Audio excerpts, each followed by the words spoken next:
Welcome back to the weekly news roundup. And our first topic for tonight is every modern car sucks.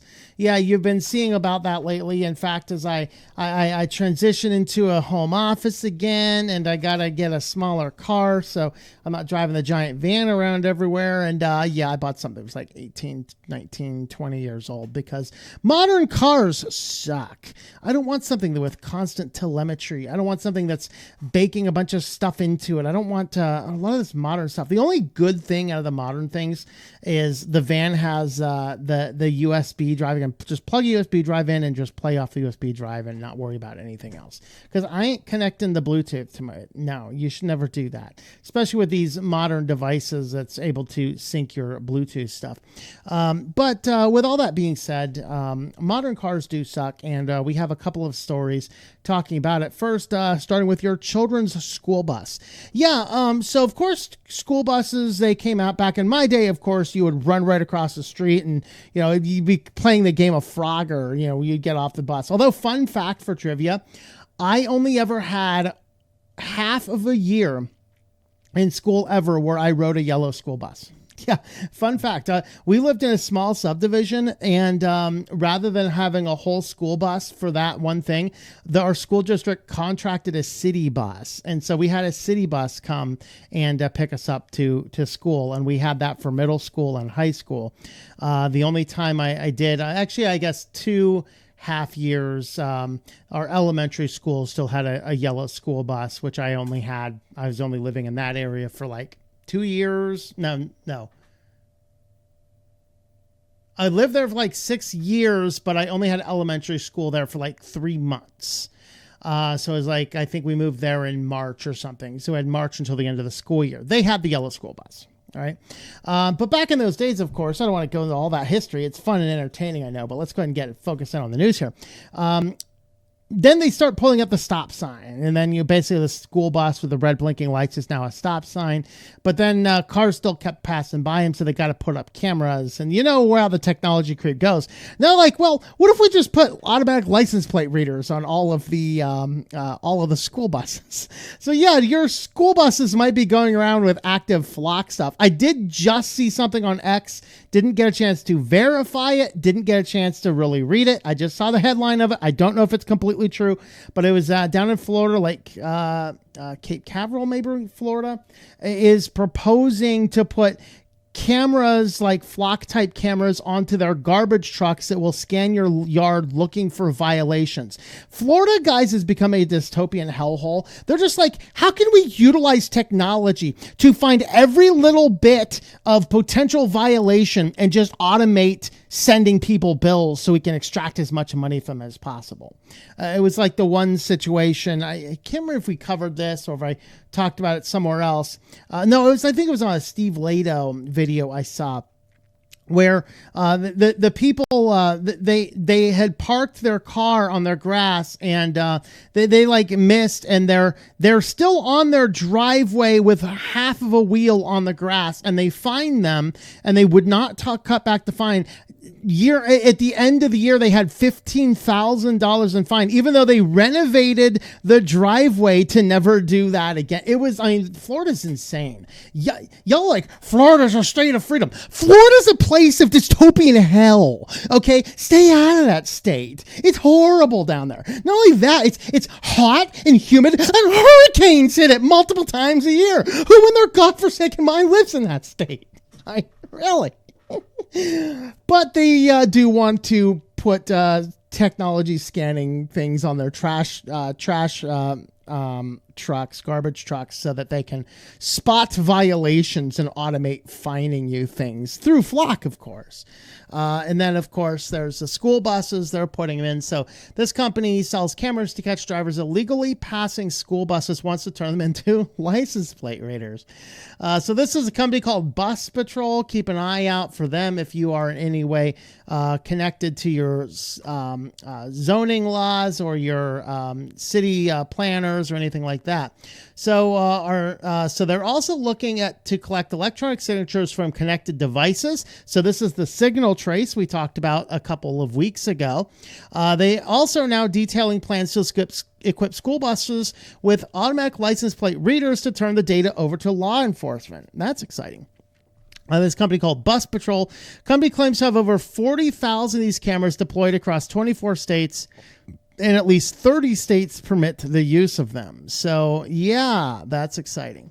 So, as noted by Reason, stop arm cameras have been criticized for not delivering promised safety benefits, but they have nonetheless generated tens of millions of dollars in revenue for the companies that deploy them. And that really is the problem, that these companies come up and say, hey, we have a way to stop your violations. Just put this up and we'll just take a little bit of a fee.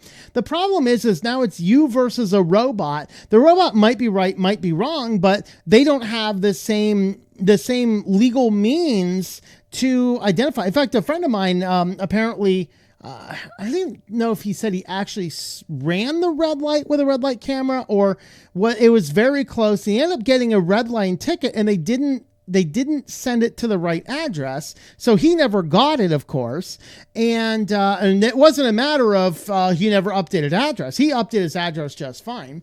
So that was never paid. So it automatically suspended his driver's license. So he goes in to get the driver's license renewed. They say, well, you have a suspended license. You can't renew your license until you get this resolved. So it's like, why do I have a suspended license? I don't know. It looks like you ran a red light. I never ran a red light. And now he has no recourse right now but to simply pay this multi-$1,000 fine just so he can drive his car again, which is utterly ridiculous. And, and the biggest problem I have with these cameras, red light cameras, traffic cameras, things like this, which are issuing fines, is you don't know there's a violation, and so you cannot collect exculpatory evidence for what you've done or your side of the situation. Not to mention there could be all sorts of errors. They could send it to the wrong spot. And these are for-profit companies, not government agencies. And so for-profit companies should not be able to profit off of issuing fines and citations. If you want more fines and citations, hire more police officers, because you've got to go to court and say, it is my constitutional right to confront my accuser. If my accuser is sitting on a pole somewhere in the middle of the intersection, I cannot exactly confront my accuser now, can I?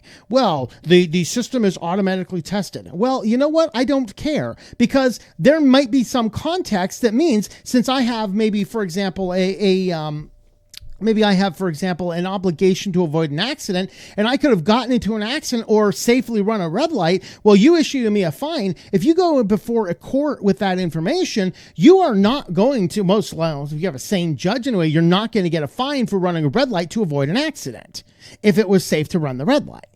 But the way these cameras go, and the studies are showing what these cameras are going, is that these cameras cause more accidents and problems because people are so paranoid about them, and they're approaching an intersection, they slam on the brakes, and the car behind is just right into them. Of course, until you have these new automated cars that will automatically brake for you, and then you only get whiplash in there, but hey, the car's okay.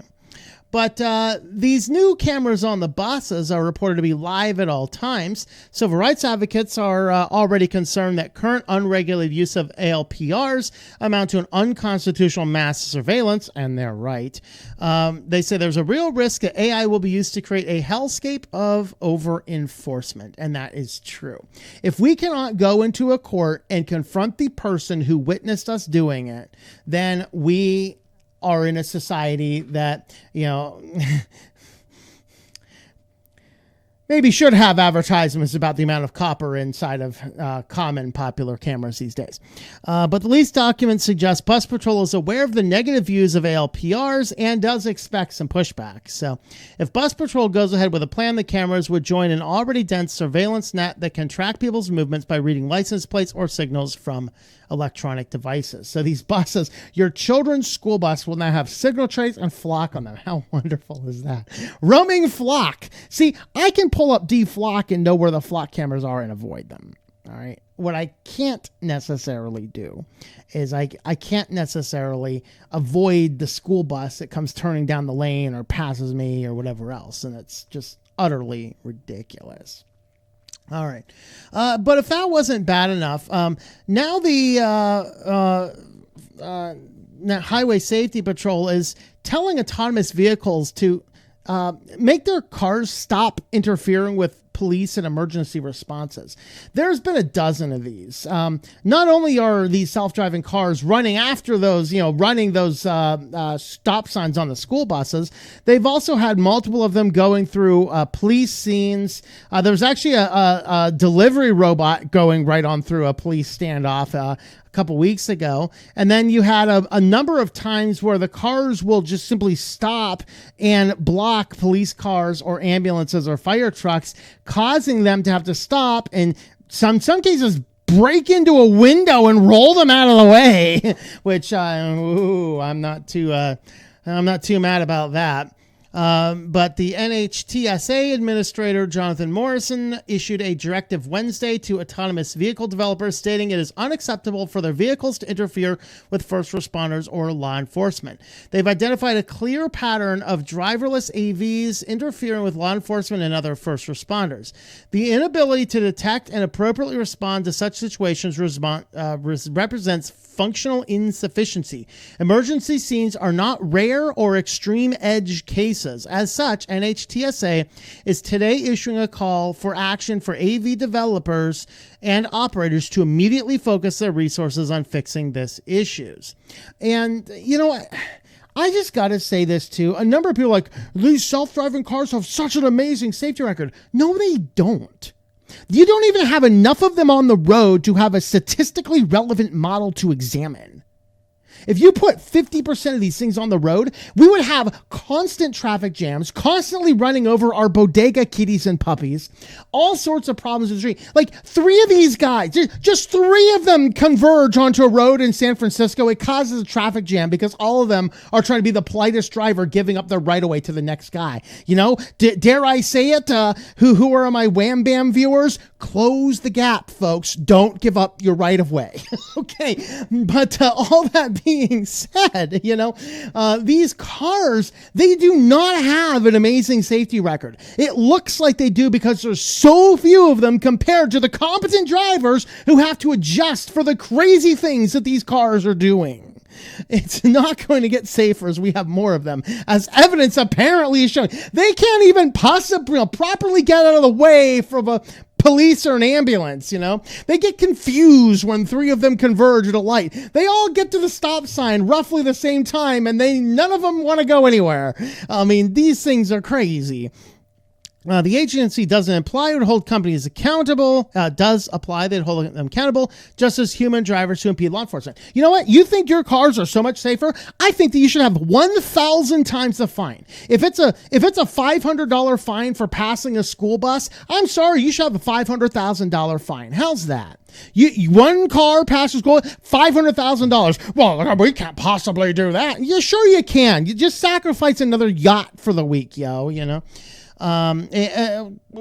bring on more people who are actually competent. Stop bringing in people from the third world to control these things. You guys see that one? In the Senate reports, it was actually found that I think it was Waymo has people in Singapore that are effectively making sure these cars are not doing stupid things on the road. If you call for a support person, like you have some emergency in your car, it radios up to Singapore. Really, that's all we need. They don't even know how to drive.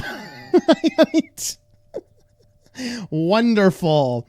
Well, not to be outdone, your next car could be watching your face. Rules just went into effect in EU. Where are my EU viewers? In EU, all cars sold in the EU must now include driver monitoring technology, including driver drowsiness and attention warning systems, and on newer vehicles, advanced driver distractor warning systems. These things are a fundamentally bad idea. It cannot detect. Okay, let's suppose, for example, I have a friend who about cut his leg off with what they call the saw of death. Okay, they took a grinder and retrofitted a saw onto it. They're using this thing, cutting some wood, being very unsafe contractors. OSHA would not be happy. Hits a knot in the wood. The thing goes, throws off and takes off the knee, right?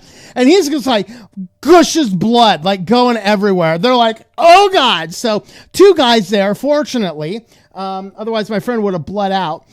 So they jump in the car and panicking. My friend's got his head out the thing, vomiting all over, blood still squirting up. You wish the windshield wipers were on the inside of the car. And he's just like, driving like a bat out of hell, going on down to the hospital, right? These drivers, we sense that you have a problem. We're going to stop your car now. What do you mean? The driver detection system does not have the capability to determine the context for how and why a person is driving. We're going to pull the car over until you're relaxed. Relax, my buddy's bleeding out. Okay? And that's the problem with these things is they cannot gather any context. And then on top of that, they're all based on AI models. Lord forbid you're a black guy and it just detects the wrong thing, because that happens all the time with these automated systems. All right. While the camera-based technologies are widely expected, the law does not specify how manufacturers must implement it. Many current ones use infrared cameras to monitor the driver's face and eyes for signs of drowsiness, distraction, or possible impairment. This is on top of, by the way, they have these new cameras that are kind of overhead and they look down. They call them the crotch cams. They basically take a picture of everybody's crotch as you're driving by, but they're looking for people holding a cell phone down below the view of the road, so you hold your phone down here so the cop doesn't see it. Teachers will know this. You can spot when they're doing it. But these things the crotch cams will come down and take a picture to see if you're holding a phone down below the eye level a police officer can see and automatically send you a fine for it. And so these cameras down here, they're doing all sorts of things. So it's not enough to have that camera watching your crotch. Now you got another one over here watching your face, trying to deduce what it is based on some flawed AI model. So, of course, the privacy advocates have raised a lot of issues, always on biometric surveillance in private spaces. What if you're prone to pick your nose? You don't need that going, video going over there. And now your videos of you are going all over the company Slack, because, you just had something in there. You got to dig it out, Ugh, I know that's kind of gross, but this is my car. I bought it. I do not want some camera watching me when I'm driving my car. Unclear flows of data. This is the fundamental problem. If you want to implement this kind of stuff, fine. It has to be 100% offline with absolutely no data collection, because any ounce of suggestion that any of this data leaves that car and goes to an insurance company or the car broker or anything else. We're going to be talking about the California bill in a minute. I don't want to jump on too much on that, but cars like, we can't collect the data. We'll just pull out of California. What? Okay. So higher vehicle costs, an extra cost of $100 to $500. This is going to add $5,000 to vehicle costs. Come on. The government forces us to do this kind of stuff, which is almost true in a way. Then, of course, reliability and false positives. Yep. And then the scope changes through software updates. It's going to start with just that simple thing. It's going to end with a full-fledged dystopian 1984 stuff. Even mad, I'll just call them stupid. The vehicle technology standard must protect driver privacy and should not make consumers vulnerable to privacy invasions or allow the collection, storage, or use of the data for commercial or malicious processes. Why is MAD involved here? Because MAD, Mothers Against Drunk Driving, are the retards pushing this nonsense. Hey, Matt, why don't you go and talk to those Democratic politicians you tend to like voting into office and tell them to actually keep people in jail who are breaking the law, including drunk driving? We do not need spyware technology built into our vehicles. We need people who go to jail for committing crimes, including DUI. If you've already had a DUI, there's no reason you should ever be in a car again behind a steering wheel. You're done. Catch an Uber. But mad, they want all of these technologies to stop the car if somebody might be drinking, but it cannot invade your privacy. It already is, crazy woman. It already is. You're mad. All right. And, of course, not to be outdone, over there in California. So this bill actually was amended. This was supposed to go into effect on July 1st and car companies and car manufacturers were threatening to pull out of California. Effectively, a California bill required car manufacturers to have a means to turn off data collection. Like, in the event you had a warrant or a court order that was, this was so crazy. First and foremost, anybody who has paid thousands of dollars for a car should have the right to turn the data off, period, irregardless of your reasoning. But this had specifically to do with domestic abuse survivors, which is really funny because in Massachusetts, when they're trying to overturn the law allowing people to fix their own cars, they're running about how if somebody else is allowed to fix your car, then domestic abusers could get your data. Dude, the car manufacturers are giving the data to the domestic abusers, okay?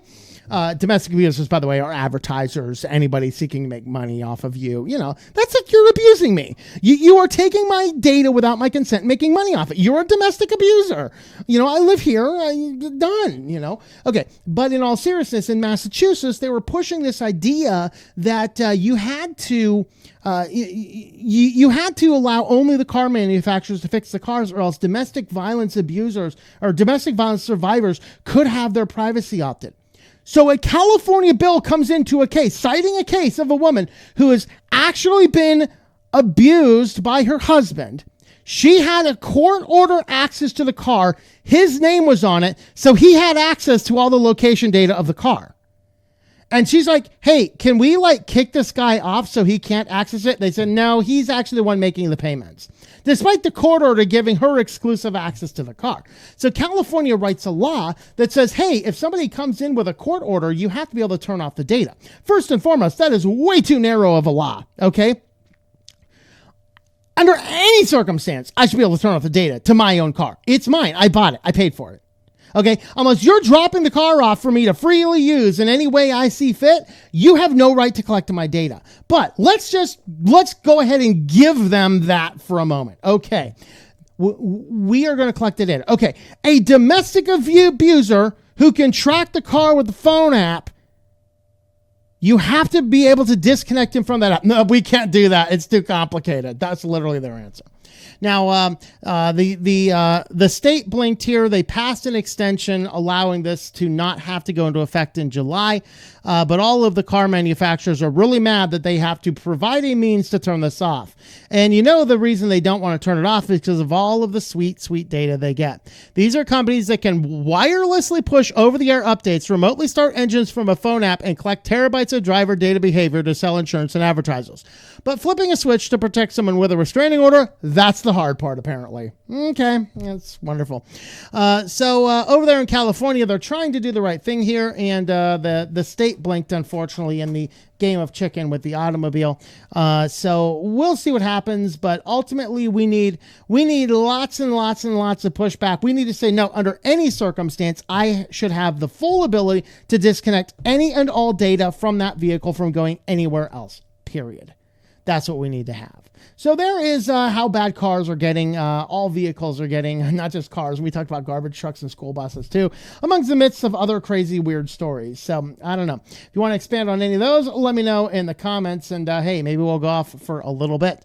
But with that, let me know your thoughts about all those stories in the comments down below.